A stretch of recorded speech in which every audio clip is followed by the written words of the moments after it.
Ó, deixa eu levantar aqui e agora conversar com a nossa médica oncologista que está aqui com a gente, a Cristiane Napoleão, e a gente estava conversando também sobre corrida, porque ela é uma atleta também. Olha só, tá vendo? Que bacana, qualidade de vida aqui. A gente vai conversar sobre tudo agora, mas hoje a gente fala sobre câncer de ovário. Ele é silencioso, demora a se apresentar os sintomas e pode crescer bastante antes de ser detectado. E ele é considerado o câncer ginecológico mais difícil de ser diagnosticado e pode ocorrer em qualquer faixa etária. Assusta, né? Pois é, mas a prevenção é algo que pode sim estar aí ajudando muitas mulheres. Hoje a gente recebe aqui nos nossos estúdios a doutora Cristiane Napoleão, ela é oncologista, né? Essa doutora Napoleão, esse tema foi sugestão de telespectadores, enviaram pra gente, pediram pra gente falar sobre câncer de ovário e hoje, né, coincidentemente, é dia de conscientização contra o câncer de ovário, né? Que bom a gente poder estar falando sobre esse tema para ajudar muitas mulheres, pessoas aí que possam estar passando por um problema ou já tenham passado, buscando mais informações. E eu agradeço a sua disponibilidade de estar aqui hoje junto com a gente. Bom, vamos lá. Que câncer é esse que assusta tanto, doutora? Que cresce tão rápido, que é silencioso? Poxa, Stefânia, tu tá assustando a gente, mas é assim que tem que ser mesmo, né, doutora? O câncer de ovário, pela própria localização dos ovários, né, intraabdominais, pela mobilidade que eles têm dentro da cavidade abdominal, ele fica silencioso por muito tempo. Cerca de 75% dos casos, eles são diagnosticados já numa fase avançada. Porque os sintomas, eles são sintomas inespecíficos, né? Muitas vezes confundidos com sintomas gerais, como um mal-estar, uma distensão abdominal, náusea, um empachamento pós-alimentação. Então, várias outras coisas podem gerar esses sintomas, né? E ele pode ficar despercebido, né? Ou ser confundido com outras doenças. Então, ele vai ser realmente notado quando ele está de um volume maior, que aí os sintomas passam a ser mais expressivos. Tipo, a barriga da mulher cresce muito. Os principais sintomas, quando a gente já percebe os principais o câncer, sintomas são o aumento do volume abdominal, como se a mulher tivesse ganhado um excesso de peso, ou engravidado, né? Aquele aumento bem exagerado, alguns casos apresentam dor pélvica, alterações de menstruação, constipação ou diarreia, alterações intestinais vagas, sensação de gases, continuam sendo sintomas que podem acontecer em outras doenças, mas que passam então a chamar mais atenção, principalmente esse aumento do volume abdominal e dor. Doutora, e por que ele é tão rápido assim? Ele não é rápido, né? É rápido quando a gente percebe, mas ele se desenvolve de uma forma, às vezes até mais lenta, porém esses sintomas ficam imperceptíveis, né? Exatamente pela localização do órgão, pela mobilidade que ele tem. Ele é silencioso e quando a pessoa vai descobrir... Perceber, ele já está numa fase mais avançada. Cerca de 75% dos casos são percebidos numa fase mais avançada da doença, em estágio clínico 3 ou 4. Nossa, gente, assustou mesmo, né? E, ó, você de casa pode participar também junto com a gente, mandando mensagem aqui no nosso Instagram, @PGM, bom demais, tá bom? Pode mandar sua dúvida, sua pergunta, que a gente tá aqui respondendo junto com a doutora. Doutora, agora conta pra gente, quais as causas desse câncer? Como ele pode aparecer, assim? A gente não tem uma causa específica, né? A gente tem alguns fatores de risco, como, por exemplo, a nuliparidade, que é a mulher que nunca teve filhos, né? Quanto mais filhos, né, você tem, menor fica esse risco, né? Então, essa é uma das causas. A outra causa é a hereditariedade.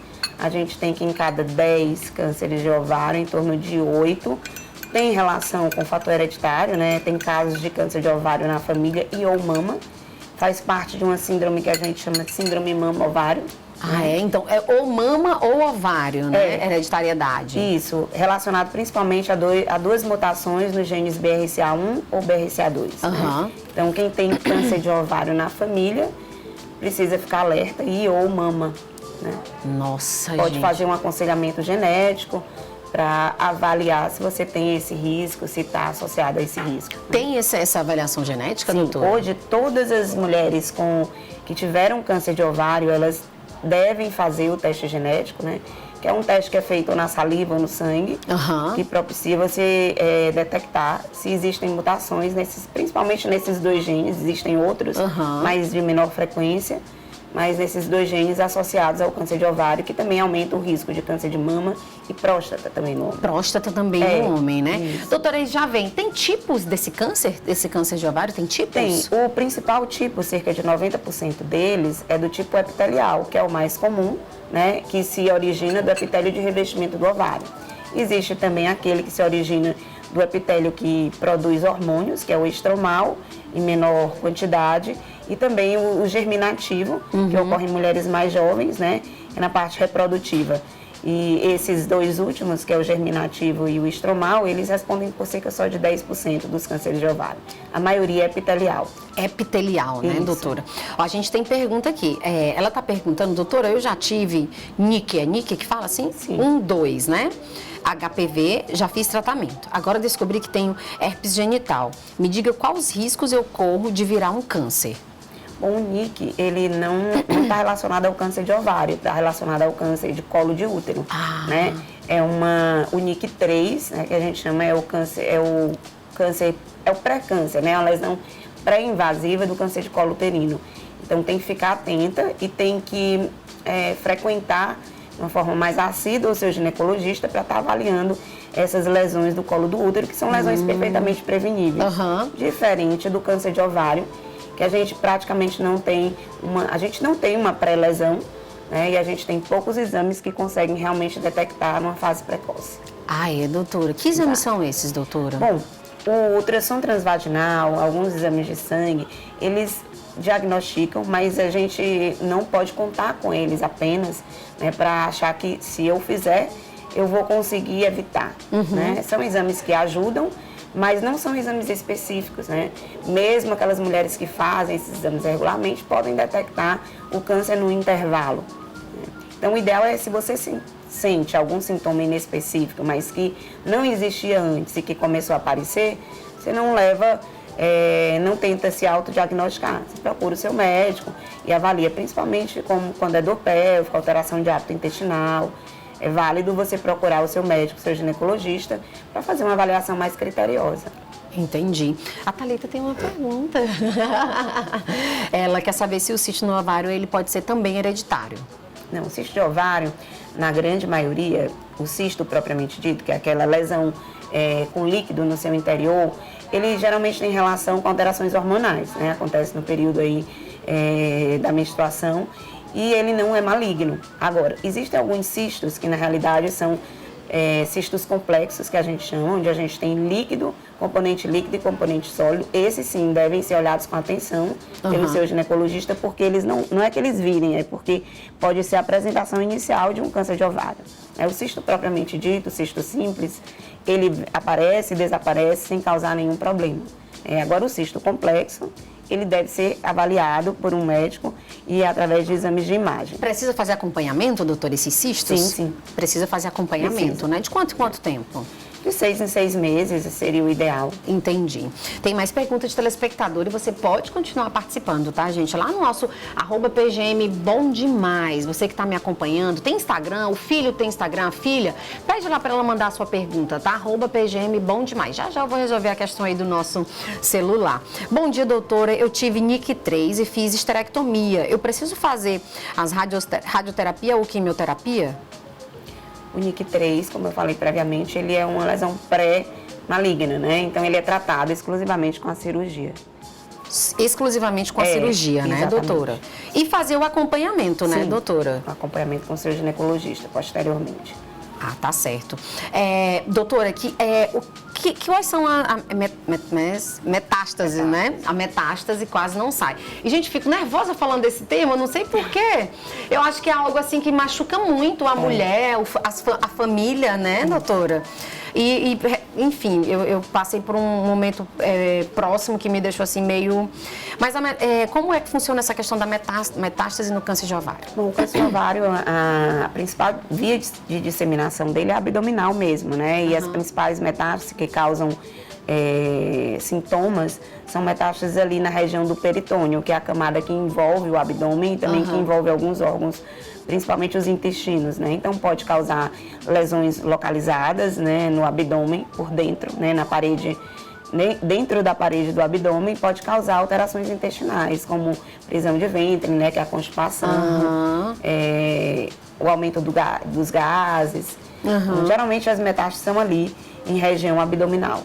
Região abdominal, né? Isso. Doutora, bom dia. As trompas entupidas tem a ver com algo relacionado a esse tipo de doença? Não, normalmente isso são doenças benignas, né? Que causam obstrução tubária, que a gente chama propriamente dito. Né? Tem mais aqui. Bom dia, doutora. Eu tenho pólipo no endométrio. Pode gerar câncer? Pode. Esse pólipo, ele pode, não é que ele pode gerar câncer, é que ele pode já ter alguma transformação maligna. Então, a presença de pólipo no endométrio, ele deve ser retirado para estudo histopatológico. Tem que fazer um estudo histopatológico. O ideal é retirar. A outra está dizendo que teve o NIC3, ela está com 6 anos que teve, né? Só que o médico fez a retirada só do útero e deixou os 2 ovários. O NIC, ele não tem relação, ele é uma lesão epitelial, mas do colo do útero, né? O epitélio é diferente. E ele não tem relação com o ovário, com o câncer de ovário. Sim, tá? Entendi, doutora. Por isso que ele deixou diferentes. Os ovários lá, né? Isso, para preservar a fertilidade dela, provavelmente. E também para... aliás, se ela retirou o útero, ele deixou para preservar as características, né, femininas dela, né, doutora? E para não levá-la à menopausa precoce. Entendi. Doutora, ela tem uma telespectadora que está dizendo que tem alguns sintomas desses que você colocou, né? Que diz que a barriga fica inchada, sente muitas dores, mas já fez exames e não deu. O que ela faz? Qual o exame mais específico que ela pode fazer? Então, como eu falei, não tem um exame específico, né, para diagnosticar o câncer de ovário, infelizmente. Por isso que a gente não consegue detectar muitas vezes em fase precoce. Mas esses sintomas inespecíficos, eles podem estar relacionados a várias doenças. Então, o ideal é, se persistem, ela continua passando com o médico dela e avaliando até encontrar uma causa, né? Uma causa, né?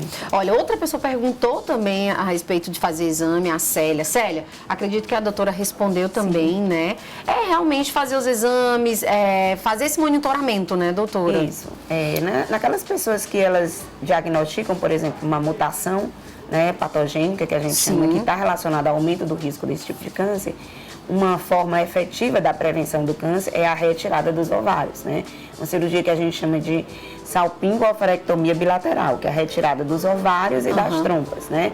Isso reduz o risco em 90%. Então, se a pessoa já tem a prole constituída, né, e diagnostica essa mutação, essa é uma forma eficaz da prevenção do câncer de ovário. Fora que a gente também deve citar que são medidas que são úteis na prevenção de vários tipos de câncer, que são medidas higiênico-dietéticas, né? Como, por exemplo, evitar carne vermelha, diminuir o consumo, evitar a obesidade, aumentar a atividade física, aumentar o consumo de frutas e vegetais, que são medidas que a gente orienta para todos os tipos de câncer, né? Qualidade de vida, ligadas, né, realmente a um maior risco de desenvolvimento de vários tipos. Nossa, tem muita pergunta. Vamos lá, vamos tentar responder, doutora.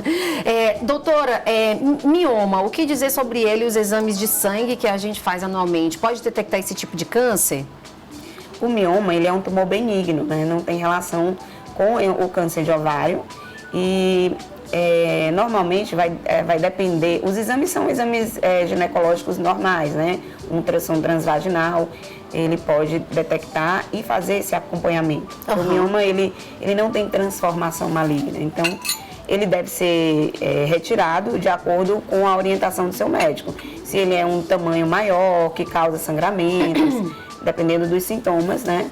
Ele pode ter indicação de ser retirado, sim, mas ele não tem relação com o câncer de ovário. Não tem relação, né? Geralmente, tudo que acomete, que tem, a gente já fica preocupada. Meu Deus do céu, é câncer. E, ela tá... Gente, coloca as redes sociais da doutora aqui, que tem gente perguntando onde ela atende. Você costuma responder, doutora, nas suas redes sociais? Sim, respondo. Então, já compartilhei, vocês já podem seguir aí no Instagram da doutora, tá bom? E tem mais pergunta. Olha só. Doutora, quem teve câncer de ovário pode ainda engravidar? E ela também está perguntando se as trompas entupidas também pode engravidar. Então, o câncer, dependendo do tipo, do tamanho, né, do estadiamento, às vezes é factível você preservar o outro ovário, né? Se for um câncer epitelial, se for um tumor pequeno, que não tem nenhum sinal de disseminação, a cirurgia ela pode se restringir ao ovário e à trompa cometidos, né? E preservar o outro ovário e o útero para que possa ter uma gravidez futura. Isso depende muito da avaliação de cada caso, né? Não é uma coisa que a gente possa generalizar, porque vai depender do tipo histológico, do tamanho do tumor, para a gente saber se pode realmente preservar essa fertilidade do lado contrário, né? Entendi, doutora. Muitas pessoas perguntando aqui sobre miomas e cistos, né? São condições benignas, né? Que normalmente não tem relação com o câncer de ovário. Doutora, após a menopausa, se pode fazer esterectomia, mesmo que não tenha índice de câncer, só para prevenir? Normalmente não é cirurgia em si, né? É uma coisa que realmente precisa ser bem indicada, não é algo que a gente possa fazer no intuito de prevenção. Como eu falei previamente, a prevenção efetiva do câncer de ovário, principalmente na pós-menopausa, que é a época que ele tem maior incidência, né? A incidência do câncer de ovário, ela aumenta com a idade.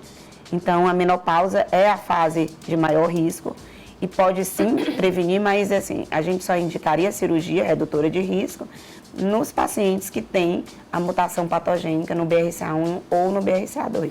Entendi, doutora. Doutora, idade propensa a ter esse tipo de câncer? A idade, a partir de 60 anos, é o maior risco. Geralmente, não é um câncer que ocorre abaixo de 40 anos, a não ser alguns subtipos, como, por exemplo, o subtipo germinativo, que ele ocorre em idades mais jovens. Mas a grande maioria, 90%, ocorre acima dos 60 anos de idade, na fase da menopausa. Entendi. Doutora, ela está dizendo aqui que o ovário dela está secando, né? Por quê? Eu acho que essa é uma expressão que às vezes as pessoas utilizam quando ele vai atrofiando, né? Atrofiando, vai atrofiando. De tamanho, e né? por quê, então, doutora? é porque com a menopausa, né, a gente tem os folículos que ficam dentro do ovário. À medida que você vai tendo os ciclos, né, menstruais ao longo da sua vida, eles vão desaparecendo, né? E aquele ovário, ele pode diminuir. Isso acontece a maioria das vezes quando você aumenta a idade. E pode causar câncer? Não. Não causa câncer, né? Só dor mesmo e tem que fazer tratamento. Não sei nem se realmente isso está associado com dor. Né? Tá aí. Gente do céu. Gente, eu tenho que ir pro intervalo. Doutora, mas antes da gente finalizar aqui a nossa entrevista e ir pro intervalo, eu sei que a doutora também tem muitos compromissos. Você falou já sobre prevenção, mas hoje a gente está aqui também falando sobre câncer de ovário, mas também para falar sobre o dia de prevenção do câncer de ovário, que é uma data também muito importante. A gente pôde ver aqui a nossa interação, que foi imensa, né, doutora? Bom, não tem uma prevenção específica, né, como a gente já comentou, porque os exames eles são muito falhos em detectar o câncer numa fase precoce. Eu diria, e como eu sempre gosto de falar nas minhas entrevistas, né, nos mais variados tipos de câncer, que a mudança de hábito de vida é fundamental hoje, né, para a maioria deles. Colocar atividade física, né, no seu dia a dia, melhorar os hábitos em relação a alimentos embutidos, conservados, né, diminuir ou eliminá-los, né, da sua dieta, diminuir o consumo de açúcar, diminuir o consumo de carne vermelha, aumentar o consumo de vegetais, de frutas, né, deixar o sedentarismo de lado, procurar realmente colocar a atividade física dentro da sua vida. Isso é uma forma de prevenção eficaz. A bebida, reduzir a bebida, suspender o tabaco, embora esses não estejam especificamente ligados a esse tipo de câncer, mas são situações que a gente precisa evitar. E além disso, mediante sintomas, sempre procurar, né, ajuda médica, procurar o seu médico, fazer alguns exames que possam ajudar, pelo menos, a diagnosticar precocemente. E no campo da prevenção específica, se você tem casos de câncer de ovário na família ou mama, mais de um caso de parente próximo, parente de primeiro grau, procurar o aconselhamento genético, que é importante, porque se você tiver uma mutação detectada, você pode realmente, efetivamente, prevenir esse tipo de câncer através de uma cirurgia redutora de risco. Pronto, só para finalizar, ela está perguntando se doença sexualmente transmissível pode trazer o câncer de ovário. Não, o HPV, que é um dos vírus que está relacionado à doença sexualmente transmissível, ele está diretamente ligado ao câncer de colo de útero. E para isso a gente já tem uma vacina eficaz. E tem uma vacina eficaz, né? mas que não deixa de ter atenção e cuidado, como a doutora acabou de posicionar aqui. Doutora, muito obrigada pelos seus esclarecimentos, né? Realmente eu acredito que a gente ajudou e esclareceu muitas dúvidas aí para os nossos telespectadores que estão acompanhando o nosso programa. E a atenção, né, gente? Na verdade, a atenção com o nosso corpo, atenção com o nosso corpo, a gente sabe. O nosso corpo, ele dá sinais quando não vai bem. Né? Então, aconteceu algo novo, sentiu algo que não é habitual, é procurar o profissional da saúde para ajudar a esclarecer o que é, às vezes é uma bobagem. Mas se a gente acha que é uma bobagem e minimiza e deixa a coisa fluir, né, isso pode transformar em algo mais sério. Então, é sempre procurar o profissional. Então, eu vou depois, aí acaba realmente não conseguindo ir depois. Isso. Doutora, obrigada, realmente, de coração. A gente vai para um rápido intervalo e na volta do intervalo a gente vai dar start a uma série linda que é falando sobre mulheres, falando sobre mães, né? Estamos nessa semana do Dia das Mães e a gente preparou matérias especialíssimas aí para compartilhar com vocês aí de casa, né? E a gente já começou com chave de ouro, falando com a oncologista, falando sobre cuidado, falando sobre saúde, né?